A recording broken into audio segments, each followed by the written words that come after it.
history function. In this video, we will learn to apply time history function on our building model. As we had learned in the previous video, seismic analysis of any building can be performed by time history analysis method.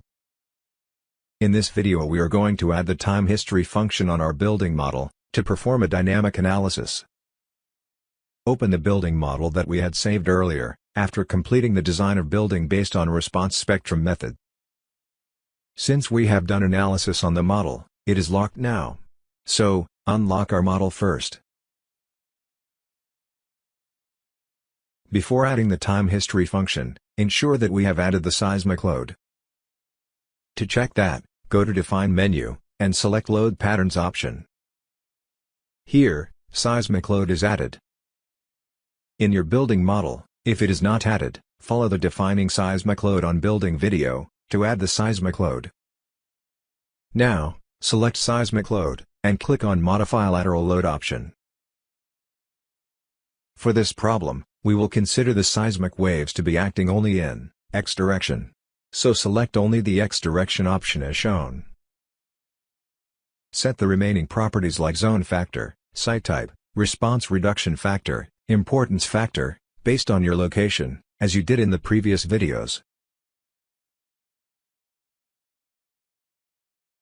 Now, we will add the seismic time history function to our building model. In the Define menu, choose Functions, Properties, and select the Time History option. A new window will appear. In that window, first select from File option, as shown. We will import the time history data file. Click on Add New Function option, to create the time history function. Here we will set the properties of the seismic time history function.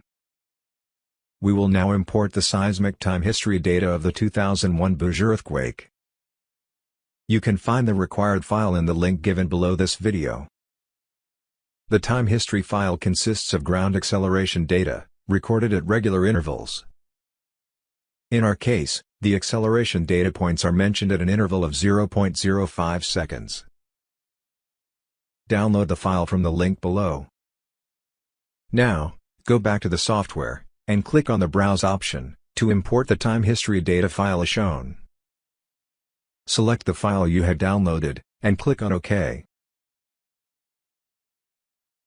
The remaining properties in the window, to view the time history data graph, can be the default values. You can change the scale of the time history function.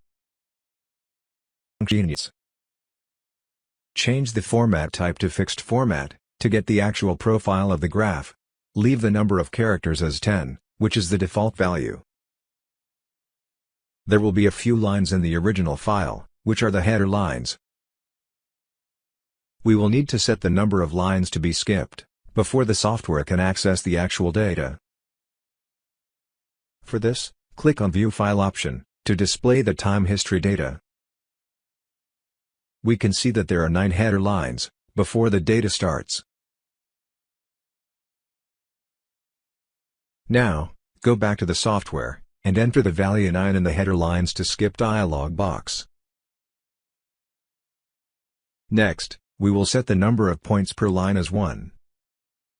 This will determine how many data points are considered in a given time interval. You can increase the number of data points, to see the difference in the scale of graph. Now, name the time history function.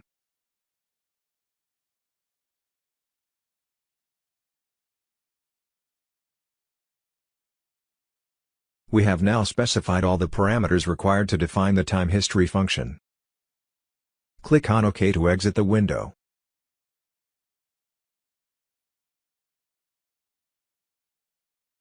We will now set the load case, by including the time history function we have just defined. Now, go to Define menu, and select the Load Case option. Since we are performing the time history analysis, there is no need for the response spectrum load case. So, delete the response spectrum load case, as shown.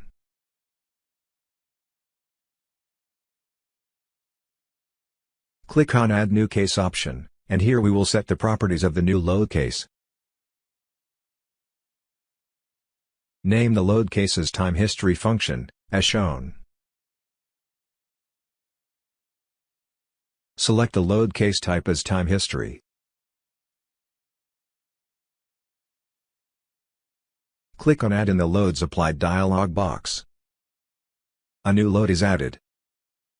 Select the acceleration option from the load type drop-down list.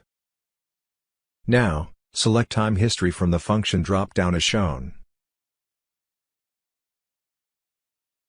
Calculate the scale factor value as you had done in a previous lesson, and specify it here. Remember that, scale factor depends only on importance factor, response reduction factor, and acceleration due to gravity. These will be the same for the same building design.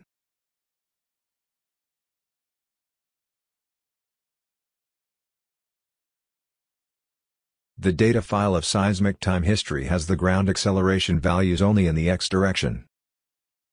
So, there is no need to add another load for the y direction.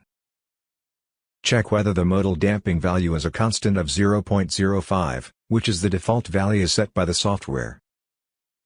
If that is not the case, modify it. Leave the other options in their default settings. Click on OK. The seismic time history function load case has been defined. Click on OK to exit. In the case of time history function, we need not select any building element to assign the load. So now, we have successfully defined, and assigned the seismic time history function, on our building model. Save your building model for the future reference. Thanks for watching.